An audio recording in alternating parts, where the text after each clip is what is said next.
ada kok saat aku dipukulin. Ini kan nih, aku sampai benjol gede banget.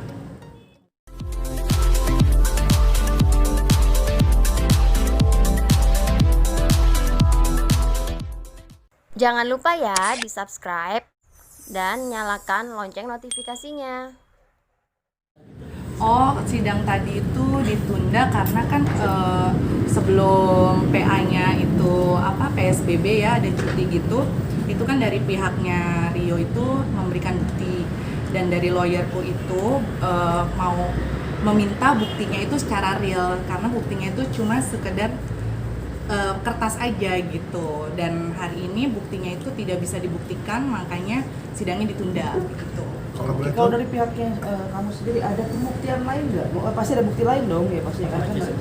Mungkin yang didengar adalah adanya KDRT segala macam. Oh iya, memang kan selama aku menikah sama Rio kan juga kita tahu lah ya backgroundnya Rio seperti apa gitu kan. Kalau aku kan menikah karena Allah, juga karena memang kita pasangan pasti ada rasa lah ya kan, kayak gitu. Aku berpikir adalah dulu orang baik itu bisa orang negatif itu bisa menjadi baik, tapi nyatanya tidak bisa dirubah menjadi baik gitu. Kalau masalah aku kemarin waktu dia ketangkep yang ketiga kalinya, aku marah sangat. Ya itu memang sudah sakit hati banget ya, maksudnya aku selama ini juga ada KDRT juga gitu kan, bahkan juga masih ada bekas-bekas di di badanku juga masih ada bekas gitu sih. Iya kayak ini kalau ada kalau memang pernah terjadi KDRT, kenapa mesti menunggu sekian lama baru?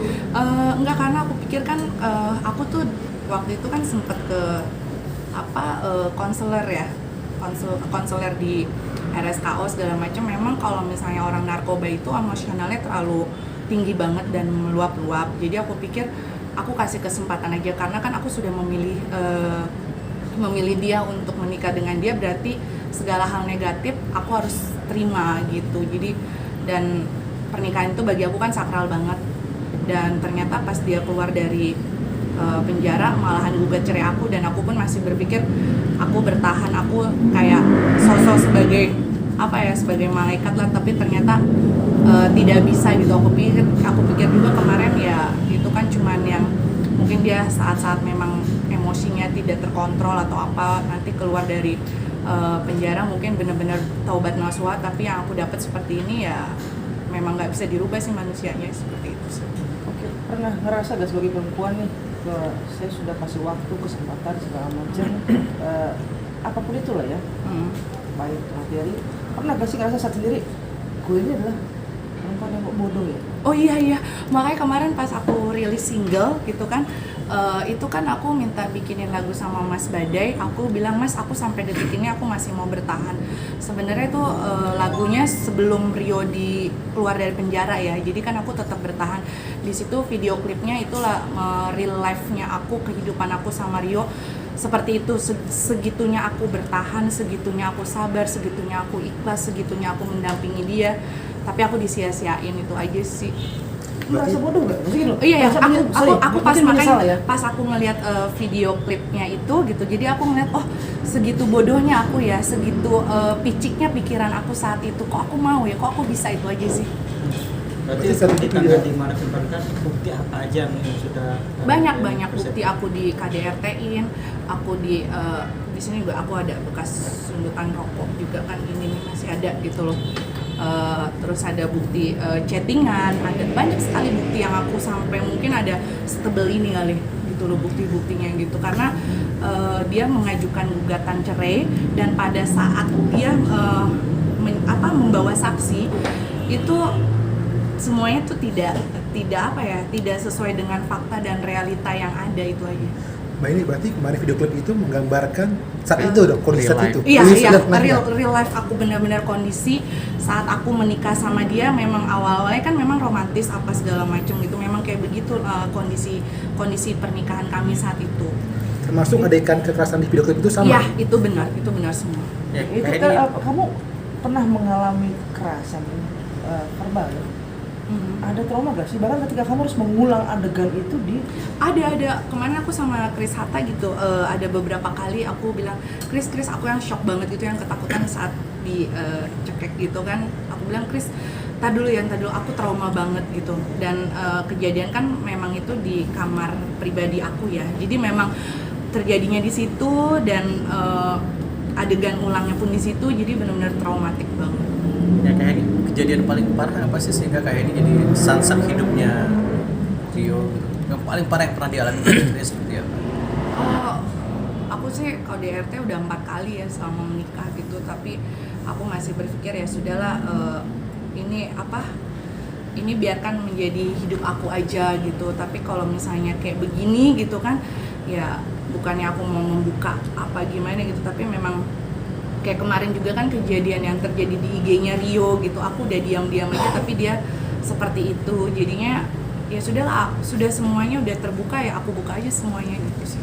Mbak Heni, dengan membuka ini Mbak Heni berarti punya bukti-buktinya dong, semuanya ada? Ada kok, saat aku dipukulin ini kan nih, aku sampai dijual gede banget. Lebam. Iya, lebam.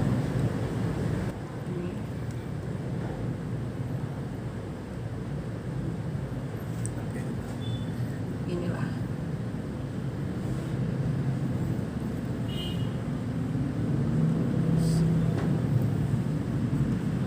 Itu berarti udah visum semua kan? Atau? Enggak, aku nggak visum karena aku pikir kalau misalnya visum berarti aku harus visum itu kan harus bikin surat laporan polisi baru bisa visum.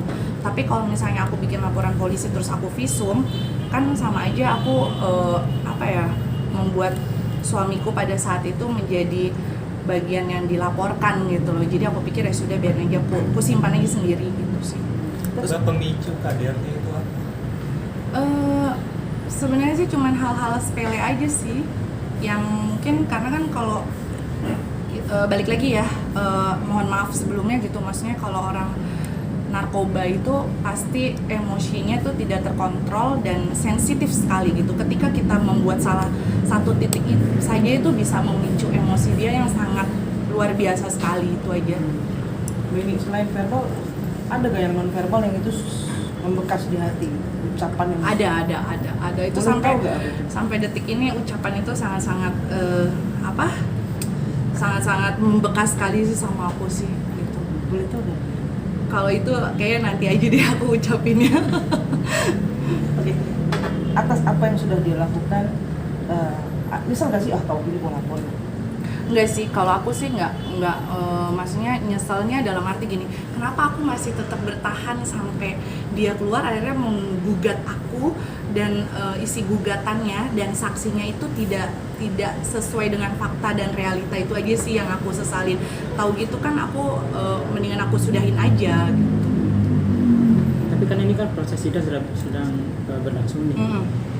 Terus ada berita juga dan beberapa media online juga dirimu dengan kekasih baru. Bagaimana? Aku nggak punya kekasih, aku itu teman gitu. Terus kalau misalnya cuman kayak gitu doang kan nggak masalah ya gitu. Teman-teman media juga bisa kok sama-sama temen gitu. Cuman kayak gitu, terus aku cuman berharap mudah-mudahan one day aku akan mendapatkan laki-laki yang baik, yang tulus, yang benar-benar mencintai aku apa adanya. Makanya aku bilang sama teman-teman media, mohon doanya aja, siapa tahu nanti ke depannya aku mendapatkan laki-laki yang memang bisa menerima aku apa adanya dengan segala kekurangan aku, bukan kelebihan aku dulu. Jangan lupa ya di subscribe dan nyalakan lonceng notifikasinya.